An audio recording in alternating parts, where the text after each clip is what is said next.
আপনি জানেন যে একই দলের কিন্তু দুইজন দাঁড়িয়েছে, পাবনা, সিনে, চাটমোহর, ভাঙ্গুড়া, ফরিদপুর, এই তিন থানায় তিনজন আগের এমপি, বিদ্রোহী প্রার্থী আর ধানের শীষ, তাতে কে এগিয়ে রয়েছেন বলে আপনি মনে করেন? আমার তো এগুলো বিষয়ে ধারণা নাই।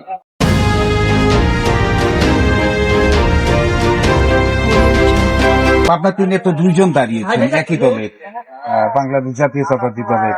তো সেক্ষেত্রে আপনি কি মনে করছেন কার অবস্থান সবচেয়ে ভালো? না, আলহামদুলিল্লাহ ধানের শেষে অনেকটা ফিল ভালো আছে, এ পর্যন্ত আছে ভালো। সে মনে করেন দলের থেকে নমিনেশন পাইছে, তার অধিকার বেশি। আমরা যদি তাকে জয় করতে পারি, তার কাছে আমরা অনেক দাবি করতে পারবো, সেও আনতে পারবে, দিতে পারবে। ধন্যবাদ। কার অবস্থান ভালো? একই দলে তো দুইজন দাঁড়াইছে। অবস্থান ভালো তো দেওয়া হচ্ছে, ঘরে গিয়ে আছে মনে হয়।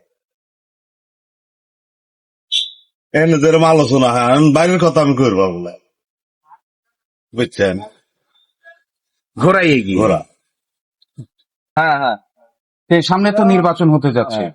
আপনি জানেন যে একই দলের কিন্তু দুইজন দাঁড়িয়েছে, পাবনা, সিনে, চাটমোহর, ভাঙ্গুড়া, ফরিদপুর, এই তিন থানায় তিনজন আগের এমপি, বিদ্রোহী প্রার্থী আর ধানের শীষ, তাতে কে এগিয়ে রয়েছেন বলে আপনি মনে করেন? আমার তো এগুলো বিষয়ে ধারণা নাই। কিভাবে যারা আগে আছে আমার বলার জন্য। ভোট দিতে যাচ্ছেন? ভোট এখনো সিদ্ধান্ত আমার এখনো আসে নাই। ভোট দেওয়ার ভিতর আমি এখনো নাই। বুঝতে পেরেছি, ধন্যবাদ। বুঝছেন? ভোট দেওয়ার সিদ্ধান্ত আমি নাই।